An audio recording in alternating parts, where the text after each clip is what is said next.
The Tigray region's top Islamic council has severed ties with the country's umbrella body, Ethiopia's Islamic Affairs Council.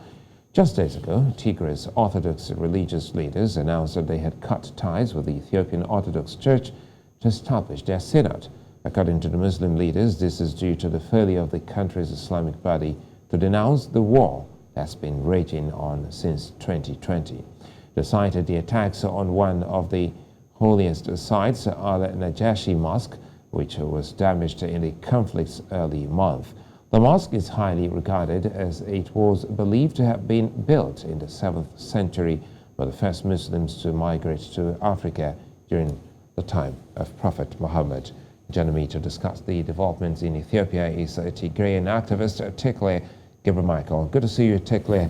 And the situation hasn't actually changed since the last time we spoke. What exactly is the impact of the end to the state of emergency declared by the parliament in Ethiopia?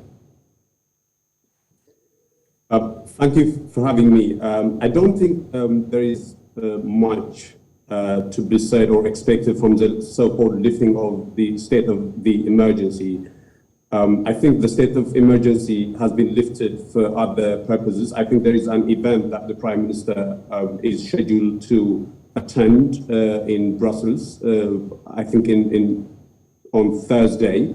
And it's part of these shenanigans that the little tyrant has been playing for the past 2 years to kind of pump out a flurry of positive news to create the sense that there is kind of peace around the corner.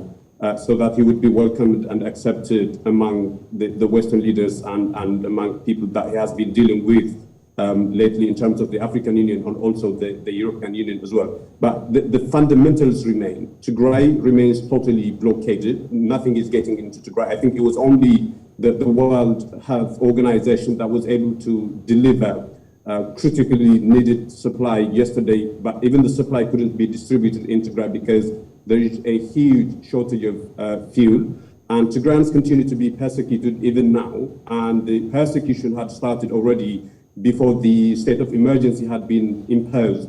So there is no any significant thing that would change on the ground. So to the extent that the lifting of the state of emergency is important, it's only kind of cosmetic. It's not going to change anything on the ground. And I think one of the mistakes that outside observers have been making today is reading too much into the lifting of the state of emergency, as though that would change anything. I think that the fundamental point, if you would allow me to make here, is that state of emergency by definition only applies in countries where there is rule of law, right? You want to kind of circumscribe the law so that you would be able to do certain things that you wouldn't otherwise. But in Ethiopia, there is no even semblance of rule of law. So it doesn't have any significance whether it has been imposed or lifted. Well, Teklay, the body language of the Ethiopian president is also a cause for concern at this time. How would you describe President Abiy's government's handling of the conflict so far, now especially that they are meeting the EU in Brussels? Well, if I may correct you, Prime Minister, rather than the President, although he aspires to become the President, so you weren't onto nothing really, but officially the Prime Minister, at least until today. What the handling has been diabolical in terms of the approach that he followed to contain his political opponents in Tigray. I think that the initial purpose was to rein in over the TPLF because they were his rivals when he came to power. But when that was impossible, when he came to the realization that there was no way he was going to defeat them using the conventional method, then he resorted to collective punishment, to starving the entirety of Tigray, so that in the process the small enemy within Tigray would be vanquished. So he followed a barbaric formula as a method to contain a few enemies by starving the whole of Tigrayans. And he has been able to do that without any external pressure, apart from the occasional statements of concern, this kind of faux anger by Western powers. Nothing has happened as a result of him doing that egregious thing over the people of Tigray. So the handling has been shocking.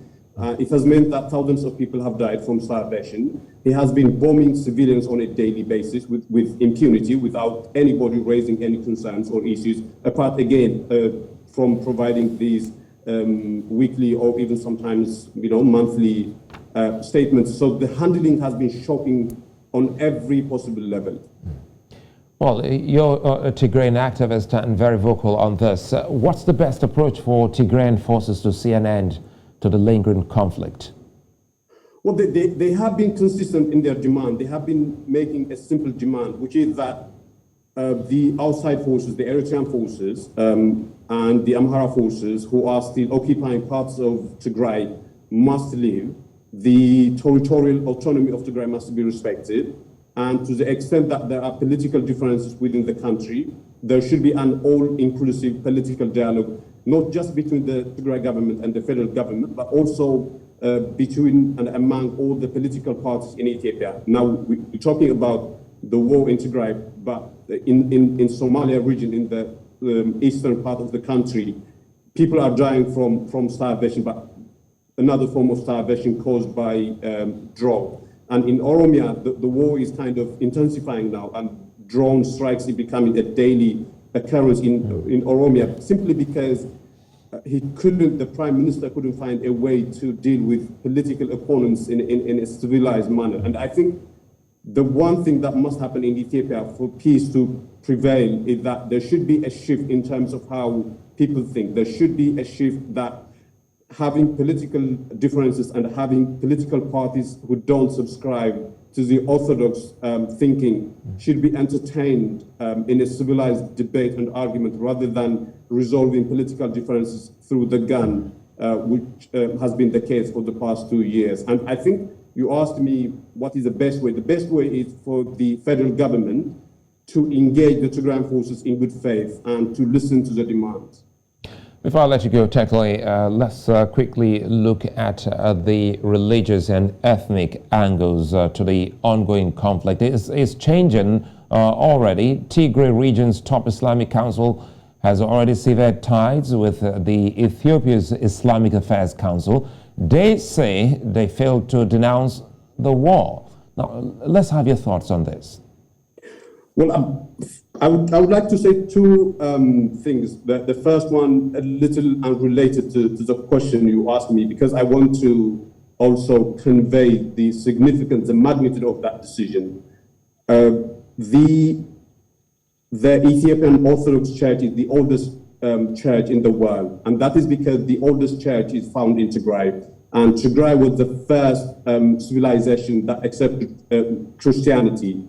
And the Ark of the Covenant, upon which the Ethiopian church is built, is housed in a place called Aksum in Tigray. And that same place had actually been attacked by the Eritrean forces in December of 2020, I believe.